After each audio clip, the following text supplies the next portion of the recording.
Hi everyone, welcome to my Blu-ray update for August 2018. So basically another video where I'll be just briefly going through the Blu-rays slash DVDs, but I didn't get any DVDs this month, for the ones to add to my collection, of course, the ones that I acquired over August. So any ones that arrived in August, I maybe placed orders before that. So yes, there's not much, not as much as I expected, and basically most of these ones I have reviewed. The ones I have reviewed, I'll be leaving a link to the reviews and the kind of ranking as well that's involved in the description below. So if you want to see them, check them out. So yeah, we'll start off with the first one that came, Edward Scissorhands. Now this is one that I reviewed as well. It's a Tim Burton film, of course, and this was one of my favourite childhood films, and yeah, I reviewed that, and yes, it basically lived up to my memories, basically, and I think it's an absolutely wonderful film. Now this Blu-ray is wonderful. It really enhances all the colours and very, very crisp and everything like that. The audio is stunning as well. Really great Blu-ray, actually. Stunning film, stunning Blu-ray, and yeah, I've reviewed that, quite a lengthy review, and I absolutely love the film, adore it. And if you've not seen that, check it out, because it's really, a lot of people. Most people would put it, near the top, if not at the top of his Tim Burton's films, and yeah, certainly there's not going to ever be a better Tim Burton film for me personally, and certainly not one that I'll connect to more.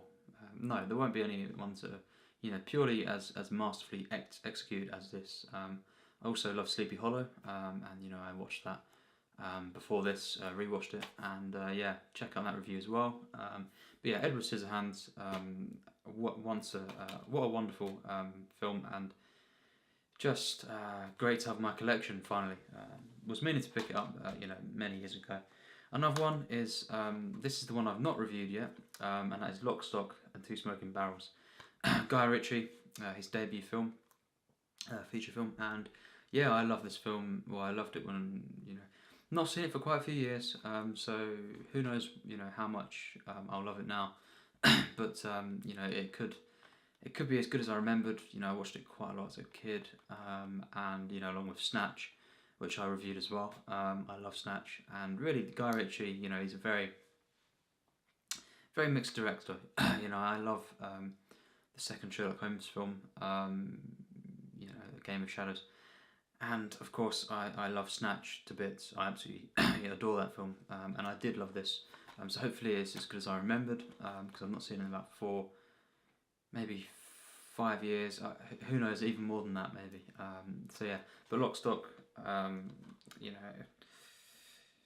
just from what I remember anyway, great film, and Vinnie Jones, Jason Statham, all these guys.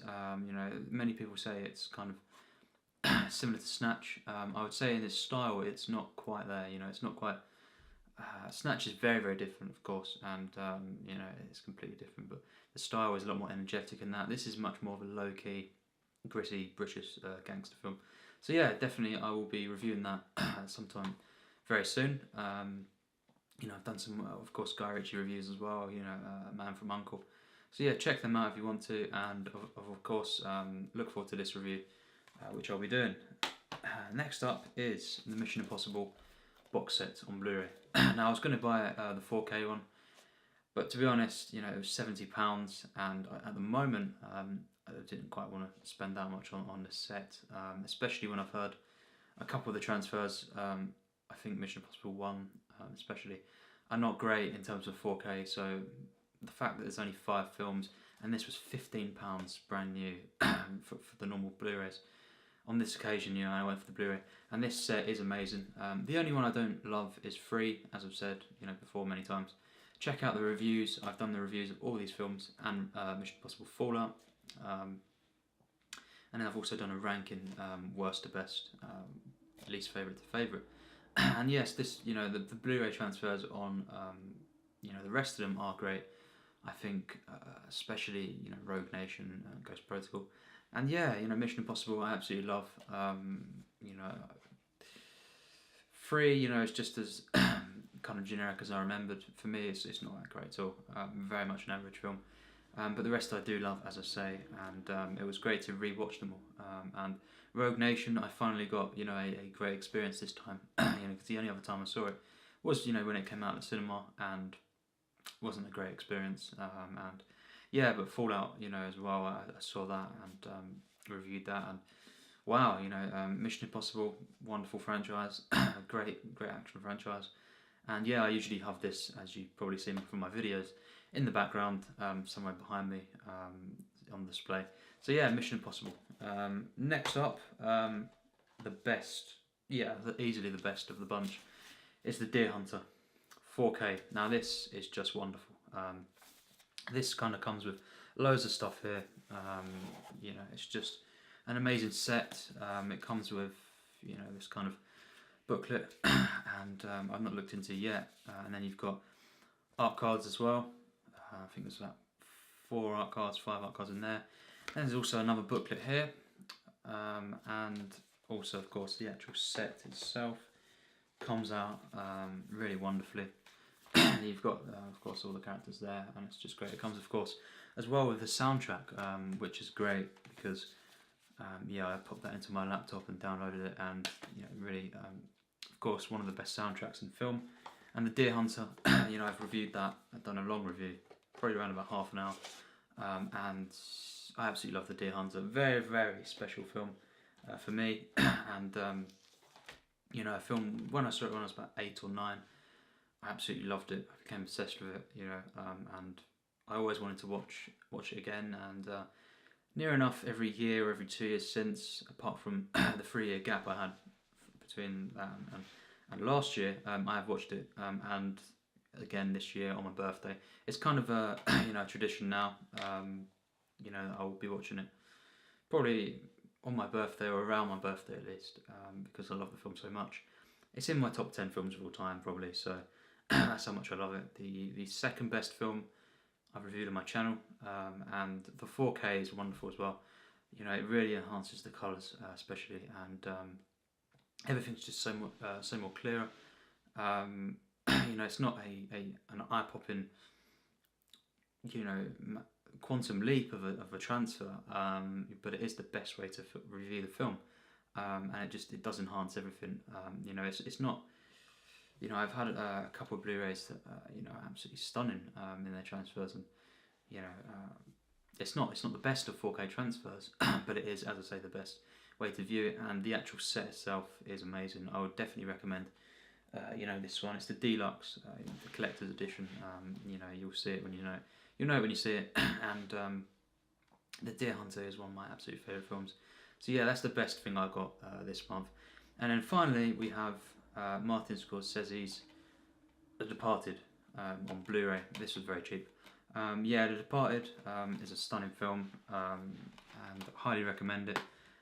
Nothing fancy here, it's just a regular Blu-ray, but it was very cheap, as I say. I really, I was quite shocked that I didn't have it in my collection, because I think probably like 5 years ago, or 4 years ago, I wanted to get the Steelbook, one of the, I think it was the Canadian version. It looked really, amazing Steelbook, but I never got around to it. And now I just thought I'd just get the normal Blu-ray. And The Departed I've also reviewed on my channel, and I think it's one of Scorsese's best films. Absolutely love it. I know, of course, I need to see Infernal Affairs as well. This is obviously basically a remake of that film, and that's a trilogy as well. So I haven't seen that yet, but I will definitely be checking that out. But The Departed, it's the first one that got Scorsese's Oscar for Best Director, and many have said, why is that the case? Kind of outraged. Maybe that's why it gets a bit of hate as well. But just look at the history of what he's been up against. You could say, and it's kind of understandable most of the times. I think Taxi Driver, as I say, Taxi Driver was the best film of '76 that I've seen. So yeah, he probably should have got it for that. But I can understand, how Rocky got it. An absolute masterpiece as well. So yeah, a Raging Bull, I wouldn't have wanted it to get. Actually, I don't think it's the best film that year. it's probably the second best film of the year. Unless I'm forgetting something, but Empire Strikes Back is for me the best film of 1980. So yeah, but this film, as I say, is a wonderful film. I've reviewed it. Check that out if you want more in-depth kind of review for that. But I do love The Departed. It's one of my favourite Scorsese's. Favourite among my favourites. Not like top 10 or anything. Among my favourites of the 2000s for sure. And I think it's a stunning film. Definitely recommend that. So yeah, that's my Blu-ray update for August. And as I say, I'll be doing a kind of video at the end of the month or just after the preceding month, and kind of just going over, as I've done here, and I've done for July as well. Be doing that every month just to see what films I've added to my collection, and of course I'll leave a link in the description, as I said, to the actual reviews of these films. If I've done them, I have done them all apart from Lock, Stock, I believe, so which will be done soon. So yeah, thanks for watching my update, and yeah, stay tuned for more, and also a review for, and I don't know if I uploaded this before, that film that I watched today as well, as well as Death Wish, but the film is Ace in the Hole by Billy Wilder. So I really look forward to reviewing that, and spoilers, I love the film. So yeah, really look forward to that, and of course Death Wish will be uploaded as well. It should have been uploaded before this video, I'm guessing. So yeah, thanks for watching.